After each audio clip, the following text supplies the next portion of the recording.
La clase obrera posee una ideología revolucionaria invencible, el marxismo-leninismo pensamiento Mao Zedong, ideología que le permite elaborar una estrategia y una táctica correcta. Además, la clase obrera colombiana cuenta con el apoyo del proletariado internacional que, a partir del triunfo de la Revolución Socialista de Octubre, está al frente de los cambios revolucionarios del mundo, del movimiento de liberación nacional de los países y pueblos dominados por el imperialismo y contra los reaccionarios de todos los países. Pero este principio solo se abrió paso a través de enconadas luchas internas y externas.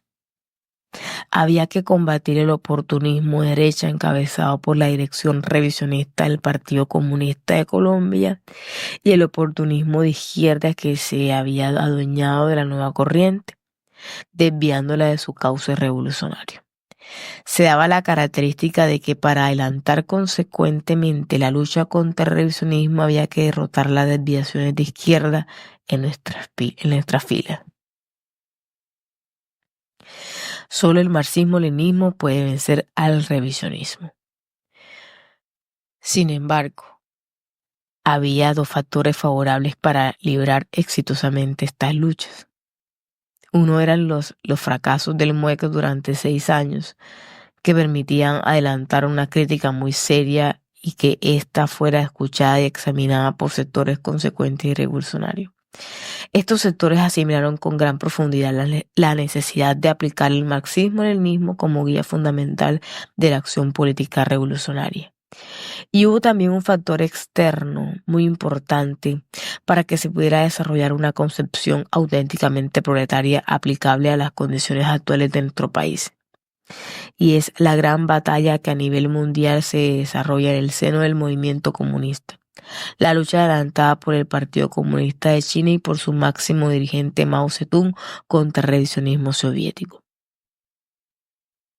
Esta lucha ha sido supremamente saludable. Desempolvó y puso al orden del día todas las cuestiones del principio de la ideología y la política proletaria. Estudiando, comprendiendo y aún participando modestamente en esa lucha es como los marxistas colombianos se han armado para ir al combate a favor de la liberación nacional, la democracia y el comunismo. Después de 7 años de lucha, desde 1965 hasta hoy, hemos lanzado a nivel de las masas la consigna de la creación del Partido del Trabajo de Colombia, teniendo como base una organización extendida a nivel nacional y vinculada a considerables e importantes masas de obreros, campesinos, estudiantes y demás fuerzas populares.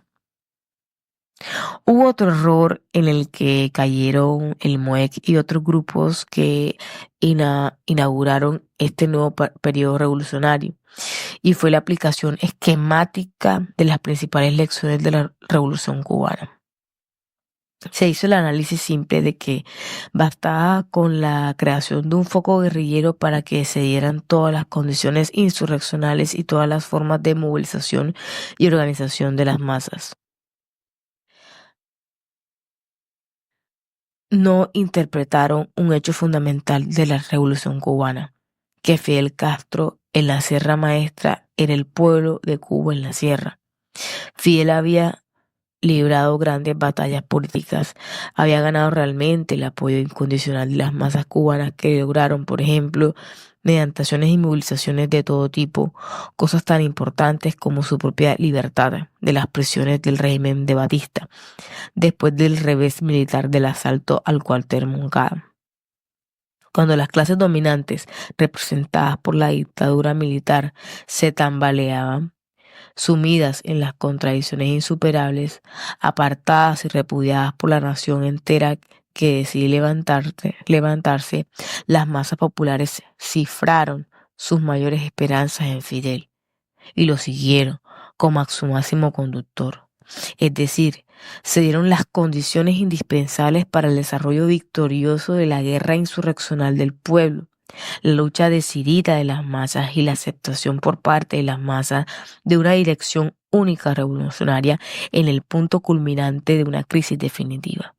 Condiciones que no se presentaron en posteriores experimentos insurreccionales en el resto del continente.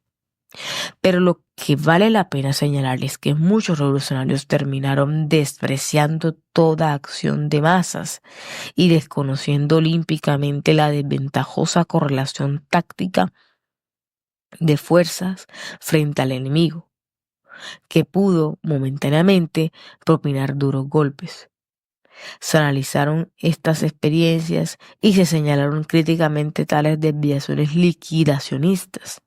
Fue este otro de los puntos donde se concentró la lucha ideológica y política de las fuerzas marxistas. Son las masas populares, en última instancia, el factor determinante de toda revolución. Por lo tanto, la dirección revolucionaria debe vincularse a las masas.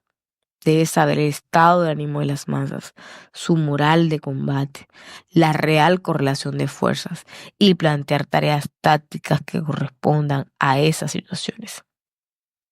El proceso de la revolución es ir desarrollando luchas, desde las más simples y aisladas hasta las más elevadas y coordinadas. En ese proceso, las masas van adquiriendo conciencia y los revolucionarios se van fusionando a las masas. Pero no es posible para los intelectuales revolucionarios y marxistas vincularse a las masas si menosprecian sus problemas y las luchas que éstas adelantan porque les parecen insignificantes. La nueva corriente, orientada por las concepciones pequeñoburguesas de izquierda, elaboró la falsa teoría de que las luchas gremiales, democráticas o por intereses inmediatos de las masas eran luchas innecesarias que distraían al pueblo de los grandes objetivos revolucionarios como la insurrección y la toma del poder. Con esta concepción, las nuevas fuerzas minoritarias, pero resueltas a sacrificarlo todo por la revolución, caían en el grave peligro de apartarse de las masas, de no poder conocer la realidad colombiana y de enfrentarse en condiciones infinitamente inferiores al enemigo. Era de vital importancia la lucha ideológica y política alrededor de esta cuestión. Había que insistir en la vinculación a las masas populares, especialmente a las masas de obreros y campesinos pobres, conocer a fondo sus problemas y adelantar sus luchas gremiales y democráticas, por más incipientes y aisladas que fueran. Única forma de construir un partido auténticamente revolucionario y de masas y de crear a larga condiciones insurreccionales para llegar al poder. Como fruto de esta nueva orientación, buen número de revolucionarios e intelectuales de la nueva corriente se han venido vinculando a la clase obrera, al campesinado y al estudiantado. Dentro de la clase obrera ha surgido un movimiento independiente y revolucionario que lucha por los derechos de organización, huelga y demás derechos democráticos del proletariado colombiano, sin perder un solo momento la finalidad de que todas estas luchas, de que todos estos esfuerzos organizativos deben desembocar en el reagrupamiento a nivel nacional del movimiento sindical colombiano, expulsando de la elección y de sus filas a los agentes del imperialismo y las clases dominantes representados por los camarillas patronales de la Unión de Trabajadores de Colombia, UTC, y la Confederación de Trabajadores de Colombia, CTC. Esta nueva fuerza proletaria es consciente de que debe estimular y apoyar las luchas y la organización de las masas campesinas en primer lugar, y del estudiantado y del resto del pueblo.